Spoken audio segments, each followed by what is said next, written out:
Welcome to my channel, welcome to Novi Ziano Harun. Assalamualaikum, hai, ketemu lagi dengan aku di channel yaitu channel Novi Ziano Harun. Kali ini kita masih membahas tentang sistem ekskresi pada manusia, tapi bagian yang kedua yaitu kulit, paru-paru dan hati. Kalau yang kemarin itu ginjal, yang ini adalah bagian paru-paru, kulit dan hati. Ini hati ya, bukan hari. Oke, maaf salah tulis. Kita lanjut. Kulit, nah ini yang pertama kita akan bahas kulit. Pasti semua kenal lah yang namanya kulit, tidak mungkin tidak ada kulit. Semua manusia, hewan ataupun makhluk hidup yang lainnya itu akan memiliki kulit. Apa sih itu fungsi kulit? Yang pertama adalah fungsi kulit adalah melindungi tubuh, yaitu berfungsi melindungi otot, tulang, ligamen, pembuluh darah, sel saraf, beserta organ di dalam tubuh. Kulit juga sangat berperan terhadap daya tahan tubuh untuk melindungi diri dari kuman yang berbahaya. Jadi yang kuman-kuman yang ada di udara tidak bisa langsung masuk ke dalam tubuh, di dalam kulit, di dalam otot tubuh kita karena dilindungi oleh kulit ini. Nah, pernahkah kalian berolahraga? Nah, pasti pernah dong. Nah, berolahraga itu sering dong kita keluar keringat ya. Nah, keringat itu sendiri, selain menjaga suhu tubuh, keringat ternyata juga berfungsi untuk mengeluarkan zat sisa metabolisme. Jadi kalau misal kita sering berolahraga, pasti timbullah yang namanya keringat-keringat yang ada di tubuh kita ya. Oke, lihat. Nah, kulit terdiri dari dua lapisan utama, yaitu ada epidermis kulit ari dan lapisan dermis kulit jangat. Nah, dermis ini bagian kedua ya, lapisan kedua dari epidermis. Ini dia gambarnya. Nah, ini ada rambut. Jadi kalau kita lihat di kulit tubuh kita ada rambut-rambut kecil yang menutupi kulit. Nah, itu adalah rambut yang pertama ya. Terus di bawahnya kita lihat ada kelenjar minyak. Jadi kalau misalnya kita tidak tidak sengaja tangan atau dia mengeluarkan minyak, itulah yang karena di dalam tubuh itu terdapat kelenjar minyak. Nah, ini adalah epidermis dan ini dermis dan ini adalah esodermis. Lanjut. Nah, ini adalah bagian dari lapisan kulit. Yang pertama itu adalah lapisan yang pertama yang paling luar yaitu epidermis, dan lapisan yang kedua adalah lapisan dermis. Oke, jangan lupa ya subscribe channel aku ini untuk membantu aku membangun channel ini ya. Terima kasih.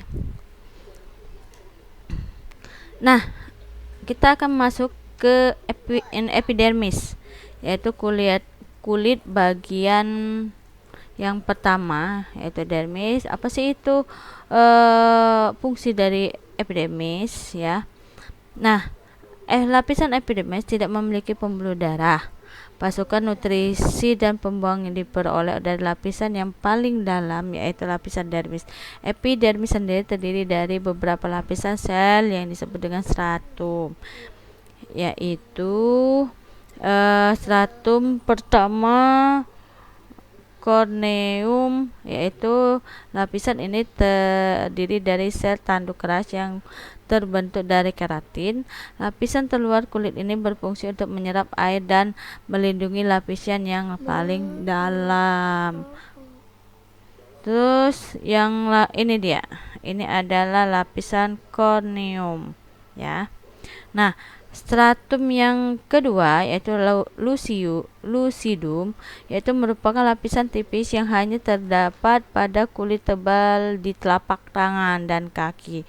Lapisan ini berfungsi merendam gesekan antara lapisan dermis dan epidermis. Jadi kalau misalnya kalian merasakan kulit di bagian tangan dan kaki itu lebih keras, itu yang disebut dengan stratum lucidum ya, lebih tebal ya. Untuk tangan dan kaki berfungsi untuk meredam gesekan antara epidermis dan dermis. Nah, lapisan ketiga yaitu stratum granulusum. Nah, ini dia lapisan yang berwarna ini. Ini adalah granulusum, yaitu berfungsi untuk lapisan ketiga dari epidermis, berfungsi untuk membentuk sel-sel pelindung kulit. Jadi kalau sel-sel mati, berfungsinya adalah granusolum ini untuk menggantikan sel-sel yang mati tadi. Nah, yang berikutnya ada stratum spinosum. Nah, ini bagian yang lapisan yang keempat, ya, yaitu adalah merupakan bagian epidermis yang berperan untuk menciptakan keratin, yaitu bahan pembentukan sel kulit, rambut, dan kuku. Nah, itu berfungsi dari spinosum, stratum spinosum.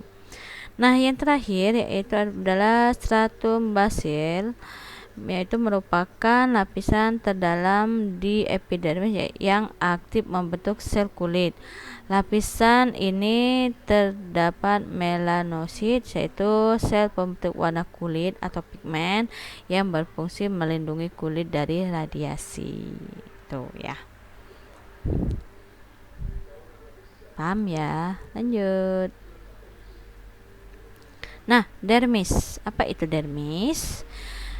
Dermis, lapisan di bawah epidermis yang memegang berbagai fungsi. Lapisan ini terdapat dari berbagai komponen seperti akar rambut, atau disebut dengan filokel, tepi saraf, pembuluh darah, dan kelenjar keringat. Jadi kalau misalnya kalian terkena pisau atau luka yang berdarah, itu adalah bagian dermisnya.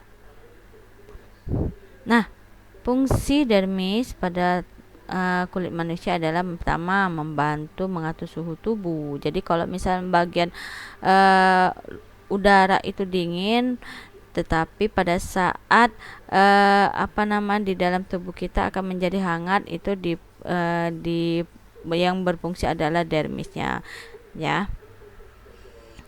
Terus membuang kotoran, membuat kulit halus dan lembut, membantu ketahanan terhadap air. Nah, ini adalah gambar dari lapisan dermis. Oke. Lanjut. Yang selanjutnya ada paru-paru. Nah, ketika menghirup udara, paru-paru akan memasukkan oksigen, kemudian mengeluarkan karbon dioksida serta uap air. Udara yang masuk melalui hidung akan masuk menuju trakea melalui tenggorokan, dan dari sana udara akan dipilah ke saluran-saluran udara yaitu bronkus dan memasuki paru-paru kalian. Nah, udara yang kamu hirup akan dipilah lagi ke dalam bronchioles. Kalau tadi saluran pertama adalah bronkus, ya ini adalah masuk kembali ke bronchioles menuju kantung udara atau yang disebut dengan alveolus. Nah, di sini terjadi pertukaran antara oksigen maksud kami dan karbon dioksida. Oksigen di alveolus kemudian akan diserap oleh pembuluh darah dan disalurkan ke jantung. Oksigen kemudian dipompa dari jantung menuju sel tubuh kalian. Nah, proses metabolisme ini menghasilkan karbon dioksida yang akan diserap oleh darah dan membawa kembali ke paru-paru untuk dikeluarkan dalam bentuk gas dan cairan. Gas dan cairan itulah yang disebut CO2 dan H2O. CO2 adalah karbon dioksida, H2O adalah air. Ini dia gambarnya. Oke, lanjut. Hati kalau misalnya dalam kehidupan sehari-hari biasa kita sebut dengan liver, ya. Hati merupakan sistem ekskresi yang menjadi pusat sortasi zat-zat yang ada di dalam tubuh kalian. Zat yang akan disaring berasal dari sistem pencernaan. Sistem ekskresi hati berfungsi memilah zat-zat mana saja yang masih berguna di dalam tubuh yang harus dibuang harus diolah kembali. Nah, saat menemukan zat beracun, hati akan mengubahnya menjadi zat-zat yang lebih aman. Contohnya, saat kamu makan makanan protein, zat protein akan dicerna menjadi asam amino. Asam amino dibutuhkan untuk memperbaiki sel-sel tubuh kalian yang rusak. Nah, asam amino ini mengandung nitrogen, pahami friend. Jadi ketika asam amino sudah diserap tubuh, nitrogen yang terkandung bakal terlepas. Nah, sistem ekskresi hati memisahkan nitrogen dan asam amino kemudian bergabung dengan zat-zat lainnya. Nitrogen kemudian diubah menjadi NH3 bersama amonia yang diubah menjadi urea. Nah, zat urea ini kemudian masuk ke ginjal untuk kemudian dibuang bersama urin.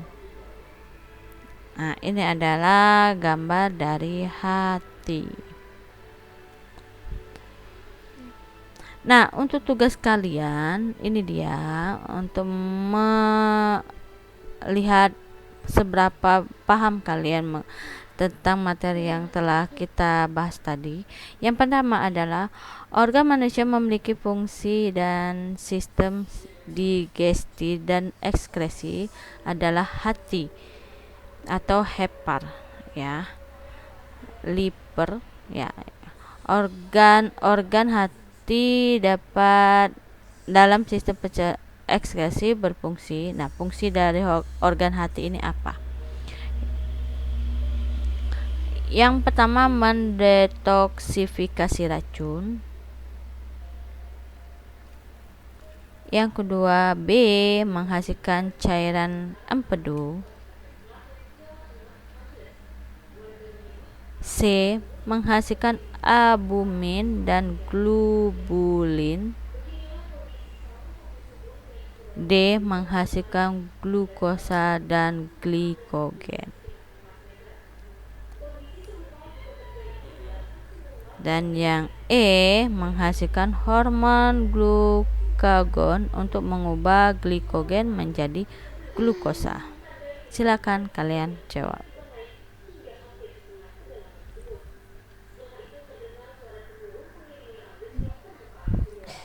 Soal yang kedua. Sebagai alat ekskresi, kulit berfungsi untuk A, membentuk vitamin D dari provitamin D. B, melindungi tubuh dari paparan sinar UV. Mengeluarkan kelebihan garam mineral. D, melindungi tubuh dari bibit penyakit. Dan E, menjaga suhu tubuh agar tetap konstan. Konstan itu adalah tetap ya. Yang ketiga adalah paru-paru mengekskresi zat sisa berupa karbon dioksida. Karbon dioksida tersebut sebenarnya merupakan A, sistem deaminasi asam amino di hati. B, sisa metabolisme karbohidrat dari darah. C, sistem perombakan zat makanan dari usus halus. D, sisa metabolisme zat makanan dari mitokondria. Dan yang terakhir E, hasil reaksi antara O2 dan hemoglobin di paru-paru. Silakan jawab. Yang keempat, kelenjar keringat atau yang disebut dengan glandula sudorifera yang merupakan kelenjar penghasil keringat yang di dalamnya terlarut berbagai garam, terutama NaCl. Kelenjar keringat ini terdapat di lapisan A, stratum granulosa. Kalau kalian lihat gambarnya pasti tahu di mana tadi. B, stratum corneum. C, stratum lucidium. E. Epidermis. E. Dermis. Nah, jangan lupa kalian subscribe ya. Jangan lupa like, subscribe, dan share channel ini apabila menurut kalian bermanfaat. Yang kelima, perhatikan organ-organ berikut.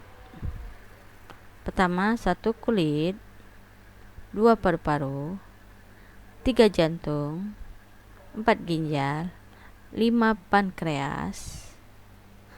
Nah, organ tubuh yang merupakan bagian dari sistem ekskresi ditunjukkan oleh nomor A. 1, 2, dan 4, B. 1, 3, dan 4, C. 2, 3, dan 5, D. 2, 4, dan 5, dan yang terakhir C. 3, 4, dan 5. Nah, silakan kalian kerjakan, silakan kalian perhatikan ya. Semoga ini bermanfaat, semoga ini bisa membantu kalian untuk lebih paham dengan pelajaran IPA terpadu kelas 8. Oke, terima kasih.